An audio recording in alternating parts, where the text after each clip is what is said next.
Hello बच्चों, कैसे हो आप सब। उम्मीद करते हैं आप लोग अच्छे होंगे। मैं हूं कुमार हीरो सर और जैसा कि आप सब लोग जानते हैं कि अभी मैं आप लोगों के लिए बिहार बोर्ड 9th परीक्षा 2022 के लिए इंपॉर्टेंट क्वेश्चन करवा रहा हूं और इसमें मैं आप लोग को बता रहा हूं 9th मैथ्स यानी कि गणित का बीबीआई ऑब्जेक्टिव क्वेश्चन।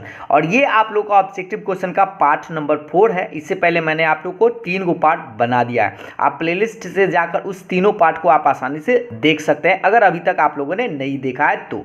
चलिए तो आज के स्टार्ट करेंगे। आज के क्लास में पार्ट नंबर 4 पर बात करेंगे, यानी कि आपको बता दें सवाल नंबर हम डिस्कस करेंगे 66 नंबर सवाल से। तो 66 नंबर सवाल आप लोग का ये पहला सवाल होगा। आज का सवाल देखिए कि यूक्लिड का संबंध किस देश से है। तो बस आज थोड़ा सा स्पीड में बताएंगे, आप जल्दी जल्दी में आप आंसर समझें जानेंगे तो आप कमेंट कर सकते हैं। उसके बाद हम आपका पूरा एक्सप्लेन करके बताएंगे। अगर कुछ बनाने की जरूरत पड़े तो पूरा बनाएंगे और जो शॉर्टकट होगा तो वो शॉर्टकट करेंगे। ठीक है, चलिए तो देखिए क्या कह रहा है कि यूक्लिड का संबंध, यूक्लिड का संबंध जो है ना वह ग्रीस देश से संबंधित है। ठीक है, यानी कि 66 का आपका ऑप्शन नंबर बी सही था। तो जो लोग ऑप्शन नंबर बी बता रहे थे उन लोगों का सही आंसर था। 67 नंबर सवाल ये रहा आप लोग के सामने में कि 90 - a का पूरक क्या होता है। तो पूरक करने का मतलब होता है जोड़कर 90 आना चाहिए। तो एकरा और केकरा में जोड़ेंगे कि 90 आएगा बुआ। तो 90 - a है तो प्लस से जोड़ेंगे तो a से कट जाएगा तो 90 आएगा, यानी कि आपका ऑप्शन नंबर डी जो है वह सही आंसर है, यानी कि 67 का ऑप्शन डी आपका करेक्ट है।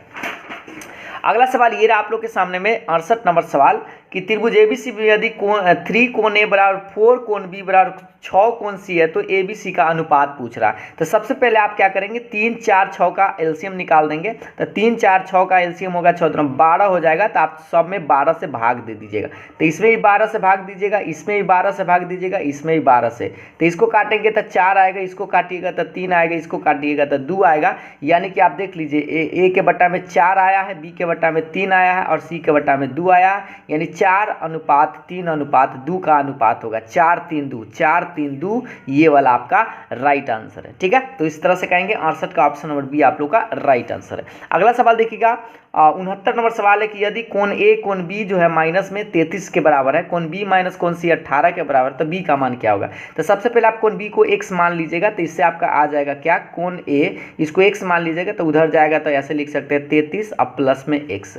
क्यों ऐसा क्यों किए, क्योंकि कोण बी को हम मान लेते हैं x डिग्री। ठीक है, तो यहाँ पर भी आप b का मान निकालेंगे तो x है, तो आप क्या कीजिए c का मान निकाल लीजिए। तो कोण c को उधर ले चलिए तो कोण c बराबर हो जाएगा ये 18 इधर आ जाएगा तो x - 18 आप लिख सकते हैं। तो इससे कोण c निकल गया, कोण a निकल गया। आप जानते हैं तीनों कोणों का योगफल कितना होता है 180 डिग्री होता है। तो आप लिखेंगे कोण a प्लस कोण b प्लस कोण c बराबर 180 डिग्री। और बुआ बता कोण a का मान आपको देख रहे हैं 33 प्लस x, कोण b तो x माने हैं, कोण c देख लीजिए x - 18 बराबर 180। जोड़ लीजिए ये 3 गो x आएगा, 18 33 में से 18 घटेगा तो 15, 15 8 33 होता है ना बराबर 180। इसको काटिए तो 3x बराबर इसको घटाएंगे 15 तो कितना आएगा 165 आएगा ना, 65 बिल्कुल 65 आएगा। तो इसको काट दीजिए 3 × 5 = 15 और 3 × 5 = 15 यानी 55 डिग्री आएगा। ऑप्शन बी आप लोग का राइट आंसर हो गया। ठीक है बुआ साहब, चलो तो अगला सवाल देखते हैं।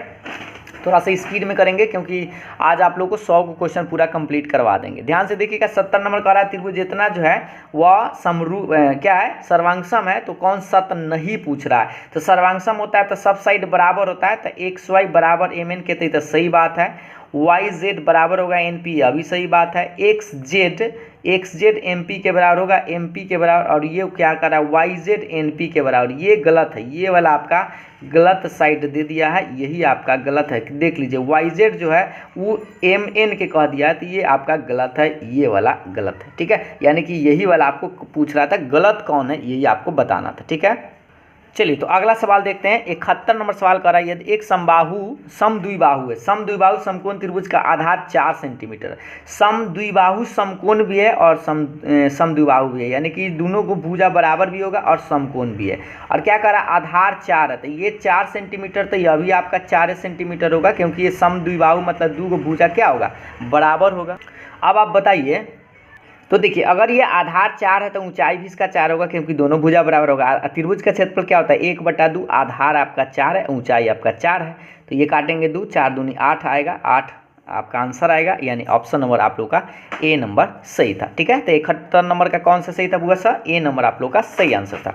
अगला सवाल देखिएगा, ये आप लोग के सामने में 72 नंबर सवाल क्या कर रहा है, यदि किसी समबाहु समद्विबाहु त्रिभुज का आधार भी है, समद्विबाहु इस बार फिर कहा है, तो समद्विबाहु मतलब इस बार समकोण नहीं कहा है, तो मान लीजिए ये आपका समद्विबाहु त्रिभुज है और जिसमें ये वाला और ये वाला बराबर है, ठीक है, और इसका आधार कितना है, बी है, तो यहाँ से मान लीजिए इस पर लंब डाल दीजिए, आधार बी है और भुजा क्या कर रहा है, बराबर भुजा ये जो है ना ये ए है, ठीक है, और आप सब जानते हैं कि ये जो आधार है ना, इसको अगर यहाँ से ये जो लंब डालते हैं तो इसको दो भाग में बांट देता है, ये अगर पूरा बी है तो ये हो जाएगा b/2 और ये अभी हो जाएगा b/2, ठीक है। तो अब सब जानते हैं ये एक समकोण त्रिभुज है, तो आप देख लीजिए 90 के सामने ये तो पता है, ये भी पता ही ना पता है, तो p का मान निकाल दीजिए, या जिसको आप ऊंचाई बोलते हैं, ऊंचाई निकालेंगे तो स्क्वायर में से घटा लेंगे, तो ए स्क्वायर में से आप b/2 का स्क्वायर आप घटा लीजिएगा, तो बताइए कितना आएगा बुआ, ए स्क्वायर और ये माइनस में b²/4, एक भिन्न उनका घटाव बनाने की इच्छा हो तो बना लीजिए, लघुत्तम इस तरह से कर सकते हैं 4, तो 4a² - b², ठीक है बुआ। और अब इसको क्या करेंगे, इसको वर्गमूल निकालेंगे तो निकलेगा तो नहीं है, तो 4a² - b², लेकिन 4 का वर्गमूल निकल जाएगा तो 2 आएगा बटा में, ये तो बात समझ में आ गया। ऊंचाई तो निकल गया और पूछ रहा है क्या, उसका क्षेत्रफल पूछ रहा है, तो क्षेत्रफल का फॉर्मूला 1/2 आधार, आधार तो बुआ पूरा b था और ऊंचाई निकल के आया अभी √4a² - b² और बटा में 2, तो ये 2 दूनी कितना हो जाएगा 4, यानी b इंटू इतना, तो b इंटू √4a² - b² बटा 4, आपका ऑप्शन नंबर बी जो है एकदम सही आंसर था, ठीक है बुआ साहब। अगला सवाल देखिएगा, 73 नंबर सवाल था कि r त्रिज्या के गोले का आयतन क्या होता है, तो गोला के आयतन तो आप जानते हैं 4/3 πr³ होता है, तो पहला ऑप्शन ही आप लोग का करेक्ट था, ठीक है, तो इस सवाल में किसी को दिक्कत तो नहीं हुआ होगा।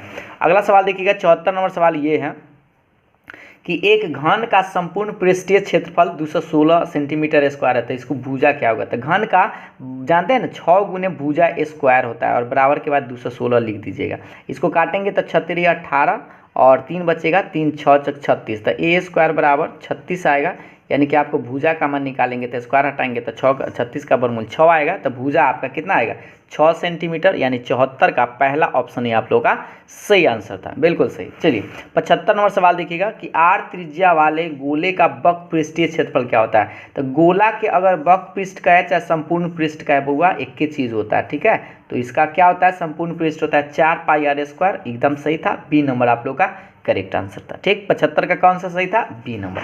आगे बात करते हैं 76 नंबर सवाल, एक समबाहु त्रिभुज एबीसी की भुजा 2a है, तो इसकी ऊंचाई कितना होगा, समबाहु त्रिभुज कहने का मतलब आप सब लोग जानते होंगे ना बुआ, देखिए समबाहु कहने का मतलब तीनों भुजा बराबर होता है, सबका बराबर कितना है 2a दे ले, इधर भी 2a इधर भी 2a और इधर भी आपका 2a रहेगा, और आपसे पूछ क्या रहा है ऊंचाई, तो ऊंचाई यहाँ से आप डाल दीजिए, और आपको पता है ये अगर 2a है ना तो यह भी a होगा और यह भी होता है, एकदम बीचे बीच होता है, ठीक है, इस तरह से एकदम बीच बीच होता है, तो ये वाला a हो जाएगा और ये वाला ऊंचाई पूछ रहा है, तो यह बताइए अभी 90 डिग्री है, तो ये p का मान आप निकाल दीजिए, आसानी से आपका आंसर आ जाएगा, तो p बराबर क्या होता है √h², तो ये क्या है 2a का होल स्क्वायर और माइनस में e कितना होगा 2a पूरा था तो a है तो a² कर देंगे, तो बताइए कितना आएगा बुआ 2 के स्क्वायर 4a² - a², यानी कि 3a² आएगा, और 3a² है तो 3 का वर्गमूल तो ना निकलेगा, a का निकल जाएगा, यानी √3a आएगा, तो √3a आपका आंसर होगा, ऑप्शन बी आपका राइट आंसर था 76 नंबर का, ठीक है बुआ सर।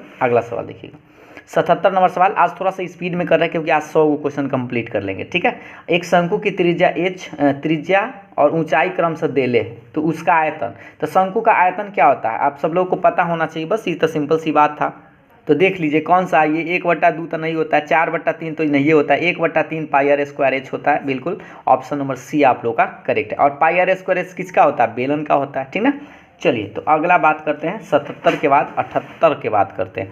78 क्या करा हुआ 154 सेंटीमीटर स्क्वायर क्षेत्रफल वाले वृत्त की त्रिज्या, तो देखिए वृत्त का क्षेत्रफल क्या होता है πr² और 154 दे ले है, तो पाई का मान रख लीजिए 22/7 और r² बराबर 154, तो इसको काटिए 22 × 54 से 7 आएगा, 7 में 7 से तो गुना करेंगे तो 49 और 49 है तो r² बराबर 49 है तो वर्गमूल निकालेंगे तो 7 सेंटीमीटर आएगा, यानी पहला ऑप्शन ही आप लोग का सही आंसर था, ठीक है बुआ।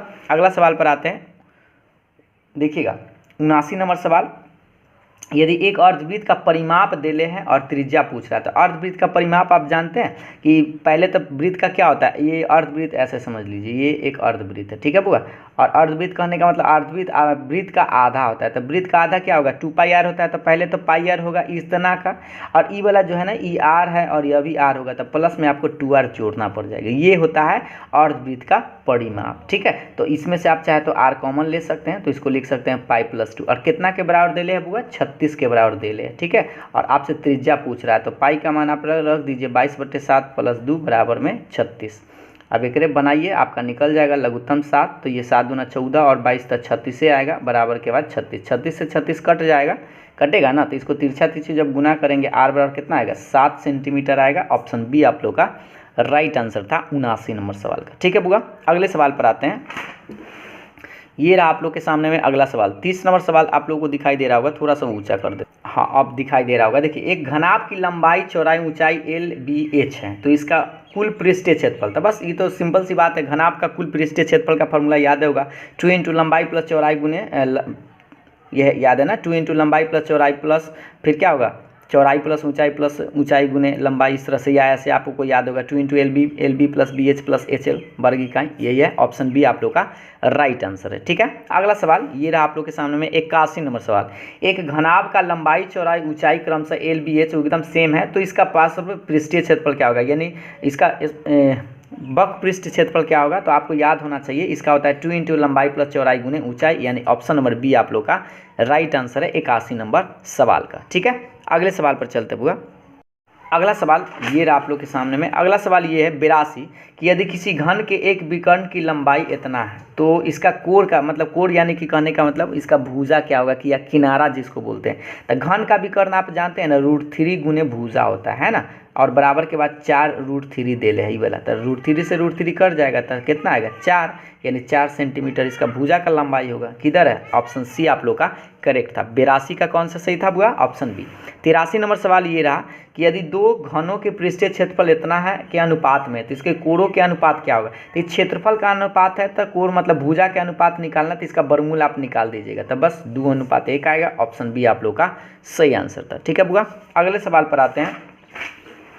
84 नंबर सवाल देखिए ध्यान से। किसी बेलन की त्रिज्या आधी और ऊंचाई दुगनी करने पर इसके वक्र पृष्ठ का क्षेत्रफल क्या हो जाएगा, मतलब त्रिज्या आधा कर देना, तो कहने का मतलब त्रिज्या आपको r/2 ले लेना है, और ऊंचाई को दुगना कर देना है, यानी 2h ले लेना है ऊंचाई को।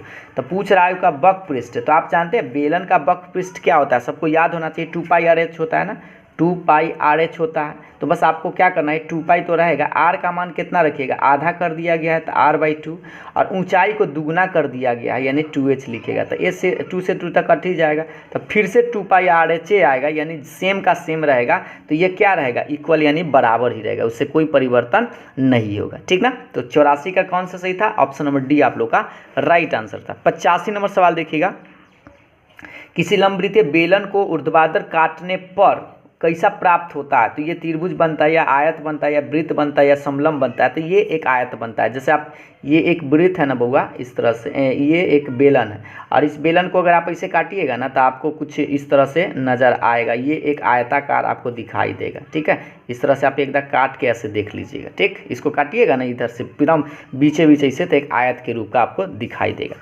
अगला सवाल 86 नंबर सवाल देखिएगा ध्यान से। दो बेलनाकार बर्तनों का व्यास देले है का अनुपात और ऊंचाई का 1:3 है, तो पूछ रहा है उनके आयतन होता है। आयतन मतलब पहला अनुपात कितना, इसको मान लीजिए व्यास का अनुपात अगर इतना है ना, तो त्रिज्या का अनुपात भी इतना ही आएगा, यानी त्रिज्या क्या होता है, बेलन का आयतन क्या होता है πr² होता है ना, तो r कहने का मतलब ये वाला, नीचा में भी πr², ई 1 करके आप ले लीजिए इसका, पाई से पाई तक कट ही जाएगा, और एक देले है 3/1, आ एच का मतलब कितना देले है 1/3, आ स्क्वायर करना होगा, तो एक स्क्वायर जब करेंगे बउआ, तो एक कितना होगा 3 के स्क्वायर 9 आ जाएगा, तो 9/3 यानी 3:1 आपका आंसर आएगा। ऑप्शन सी नंबर सही था, ठीक है। थोड़ा सा जल्दी में बता रहा है, आप लोगों को जल्दी कंप्लीट आज कर देना।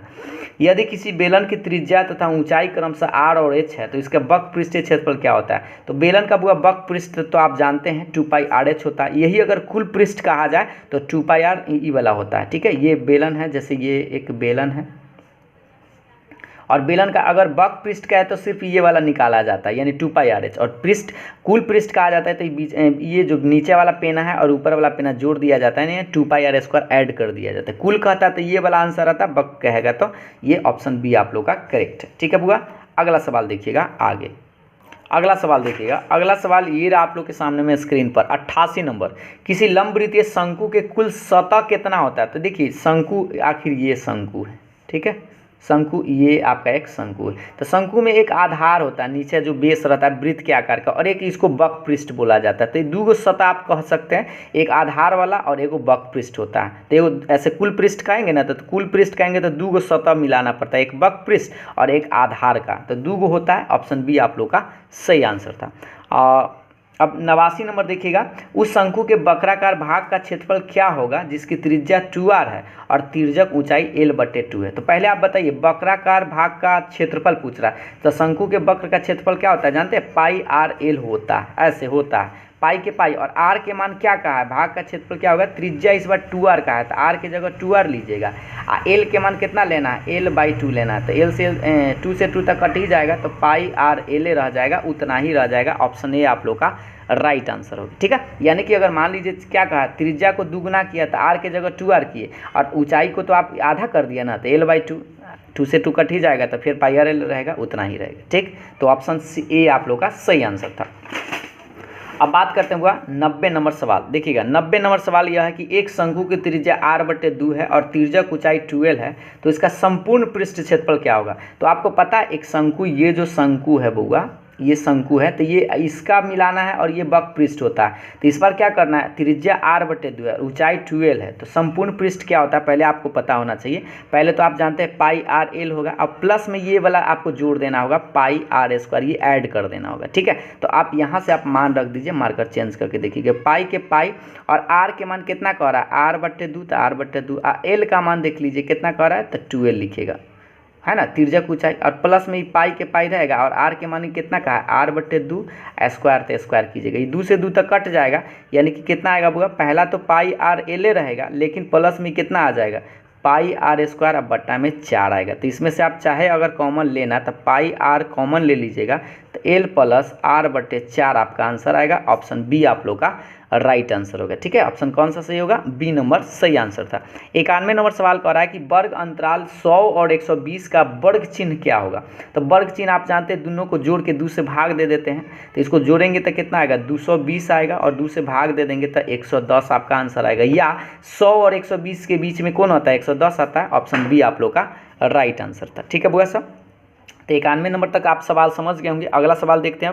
अगला सवाल देखिएगा, अगला सवाल ये रहा आप लोग के सामने। लो, अगला सवाल तो हम लिखवे नहीं कि, चलिए कोई बात नहीं, इसी से बता देते हैं।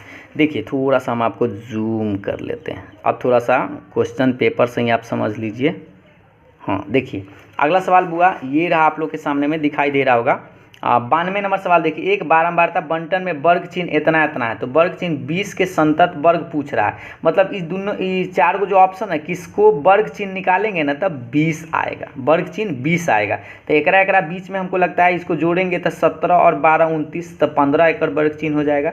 एकरा निकालेंगे तो 17 और 12 39 और 41, हाँ यही आएगा, यही वाला आपका ऑप्शन सही होगा। क्योंकि देखिए एकरा बीच में तो सारे 22 आएगा और एकरा बीच में सारे 27 आएगा, तो आपको 20 लाना है, तो इसी के बीच में वर्ग चिन्ह 20 आएगा। तो ऑप्शन बी आप लोग का सही आंसर था। अगला सवाल देख लीजिएगा, 93 नंबर, थोड़ा सा और जूम कर लेते हैं। हाँ अब दिखाई दे रहा होगा। 93 नंबर सवाल है, एक बारंबारता बंटन में एक वर्ग का मध्य बिंदु 6 है, चौड़ाई 4, मतलब बीच में आपको कह रहा है 6 है, और चौड़ाई मतलब यहाँ से यहाँ चौड़ाई, तो इधर भी 2 बढ़ेगा और इधर भी 2 बढ़ेगा, यानी कि 2 घटा लीजिए, इधर तो 4 होगा और इधर 8 होगा, तब ना बीच में आएगा। तो 4 और 8 के बीच में तो 6 आता है ना, तो बता दीजिए क्या पूछ रहा है, इस वर्ग की निम्न सीमा, तो निम्न सीमा कौन होगा? 4 होगा। ऑप्शन ए आप लोग का राइट आंसर था, ठीक है आपका। अब 94 नंबर सवाल देखिएगा, यदि 5 प्रेक्षणों इतना और इतना का माध्य 10 है, तो प्रेक्षण मतलब सबको जोड़कर आप कैसे भाग देंगे? 5 को है तो 5 से भाग, तो x 2x 3x 4x 5x, तो 5x लिखिएगा, इसको जोड़ लीजिए ध्यान से, तो ये कितना होगा? 4 2 6 6 12 8 20, तो 20, अब बटा में 5 से भाग दीजिएगा ना, तो माध्य 10 दिए हुए, ठीक है। तो इसको गुना कर लीजिए, तब 5x + 20 बराबर 50, 50 इधर से घटाएंगे तो कितना आएगा? 30, इसको काटेंगे तो आपका क्या आएगा? 6 आएगा x का मान। तो x का मान पूछ रहा था, ऑप्शन बी आप लोग का राइट आंसर है, ठीक है। तो 94 नंबर सवाल समझ गए होंगे। अब अगला सवाल देखते हैं, यानी कि 95 नंबर सवाल हुआ। 95 नंबर सवाल कह रहा है यदि आंकड़ों में प्रत्येक परीक्षण में 3 घटाया जाए तो उनका माध्य क्या होता है। तो ये तो सिंपल सा फॉर्मूला ही आपको याद होना चाहिए कि जितना घटाया जाता है ना उतना ही कम जाता है उसका माध्य। तो 3 घटाया जाता है तो याद रखिएगा उसका माध्य 3 कम जाएगा। ठीक, तो इस तरह से कहेंगे 95 का ऑप्शन सी आप लोग का करेक्ट था। अगला सवाल देखिएगा 96 नंबर, याद रखिएगा बस इतना कि जितना घटाएगा उतना ही उसका कम जाता है। जैसे अगर मान लीजिए 5 घटाता प्रत्येक में से तो 5 उसका कम जाएगा, 6 घटाएगा तो 6 कम जाएगा, ऐसे याद रखिएगा। ठीक ना। अगला सवाल देखिएगा आंकड़ों इतना का माध्यक। तो माध्यक के लिए क्या करते हैं, सबसे पहले आरोही क्रम में सजाते हैं, बढ़ते क्रम घटते क्रम या ऐसे। तो 4 होगा, 5 होगा, फिर 5 होगा, और फिर 5 के बाद 6 तो है नहीं, 7 होगा, फिर 7 होगा, फिर 7, 3 गो 7 है बुआ, एगो 8 लिखेंगे, 9 लिखेंगे, 9 लिखेंगे। ठीक है, कै गो मिला लीजिए, 3 3 6 3 9 गो, 3 3 6 3 9 गो था। अब जोड़ा लगा लीजिएगा दोनों तरफ से, देखिए 4 4 गो लगाइएगा, तो 4 गो इधर से 4 गो इधर से लगाइएगा, तो बीच में एगो बचेगा 7, इसीलिए आपका ऑप्शन सी करेक्ट था। ठीक है बुआ। 97 नंबर सवाल कह रहा है कि इतना के बहुलक, और हाँ ये माध्य माध्यिका बहुलक वाला सवाल जरूर पूछेगा। बहुलक मतलब जो सबसे ज़्यादा बार, तो 16 16 16, 3 बार 16 है, 15 2 ही बार है, यानी कि आपका ऑप्शन बी ए करेक्ट होगा। जो सबसे ज़्यादा बार लिखा जाता है ना उसी को बहुलक कहा जाता है। अगला सवाल देखिएगा 98 नंबर सवाल बुआ, देख पा रहे होंगे आप लोग। यदि मैच जीतने की प्रायिकता इतना है तो हारने का पूछे तो 1 में से आप एकरा घटा लीजिएगा। तो 1 में से घटाइएगा तो न काटने आएगा, तो दशमलव हटा लीजिएगा, तो 7/10 भिन्न के घटाव बना लीजिए। तो 10 में से 7 घटेगा 3/10, यानी फिर दशमलव निकालिएगा तो 0.3 आपका आंसर आएगा। ऑप्शन बी नंबर सही आंसर होगा। ठीक है। 99 नंबर सवाल देख पा रहे होंगे आप लोग। एक थैला 16 गो कार्ड है, थैला में 16 गो कार्ड है जिन पर 1 से लेकर 16 तक अंकित है। ये यादृच्छा एक कार्ड चुना जाता है, क्या प्रायिकता है कि उस पर 3 का विभाज्य है। 3 का विभाज्य करने का मतलब 3 से कट्टे वाला, तो 3 कट्टेगा, 6 कट्टेगा, 9 कट्टेगा, 12 कट्टेगा, 15 कट्टेगा। इसमें देख लीजिए 1 से 16 तक लिखल है, तो 3 का विभाज्य करने का मतलब 3 से कट्टे वाला कौन कौन हो सकता है। तो 3 हो सकता है, 6 हो सकता है, 9 हो सकता है, 12 हो सकता है, 15 हो सकता है। तो कै गो, 1 2 3 4 5 गो, तो ऊपर में लिखिएगा 5, और नीचा टोटल कै गो है, टोटल तो 16 गो है, तो 16 गो आएगा, 5/16, यानी आपका ऑप्शन बी नंबर सही आंसर होगा। ठीक है। तो लास्ट सवाल देख लीजिए, ये लास्ट सवाल है आज के लास्ट सवाल। a माइनस बी प्लस सी का होल स्क्वायर। तो a प्लस बी प्लस सी का होल स्क्वायर जो होता है वही लिखाइएगा। तो ऐसे -a का स्क्वायर माइनस बी का स्क्वायर ऐसे करके, और c का स्क्वायर। ठीक है, a square plus b square plus c square लिख दिए। 2a के जगह माइनस है तो लिखिएगा -2ab, तो b के जगह भी -b लिखना होगा ऐसे घेर कर, और प्लस में क्या होता है 2bc, तो b के मान माइनस है, c के मान तो सी है, और 2c और a के मान माइनस है। अब बस एकरे कर दीजिए, तीनों का स्क्वायर करेंगे तब प्लस रहे चाहे माइनस रहे, तो ये तो प्लस से आएगा स्क्वायर करने के बाद, और ये माइनस माइनस प्लस हो जाएगा, तो 2ab, और ये माइनस में 2bc, और माइनस में ये 2ca आएगा। मिला लीजिए कौन सा सही था बुआ, जल्दी से देख लो कौन सा सही था। ये सब में तो प्लस वाला ठीक है, तो ये माइनस में ये 2ab वाला, तो ये तो गलत हो गया, -2ab गलत है, +2ab आएगा, -2bc आएगा, -2ca, ऑप्शन बी आप लोग का सही आंसर था। ठीक है। तो इस तरह से हमने आपको ऑब्जेक्टिव का 100 गो क्वेश्चन बता दिया है जो 2021 में बुआ पूछा गया था। तो आपको हम बता दें 2021 के पैटर्न पर भी आपको 2022 का एग्ज़ाम होने वाला है। तो बस आपको ये सब क्वेश्चन अगर बनाने आ गया है, इसी टाइप से आएगा, बस आप ध्यान दीजिएगा, वहाँ पर आप आराम से बनाइएगा। ठीक है। तो बस आपको बता दें 100 गो क्वेश्चन पूछा जाएगा, 100 गो में से आपको कै गो बनाना है बुआ, सिर्फ 50 गो क्वेश्चन बनाना है, और जो आपको आसान लगे उसी सवाल को आप बनाइएगा। ठीक है। तो आज के लिए इतना ही, फिर मिलेंगे हम लोग नेक्स्ट वीडियो में कल। तब तक के लिए बाय बाय, थैंक यू। और हाँ, अभी तक अगर आप लोगों ने लाइक नहीं किया है तो प्लीज़ वीडियो को लाइक कर दोस्तों के साथ शेयर ज़रूर करिएगा। Thank you.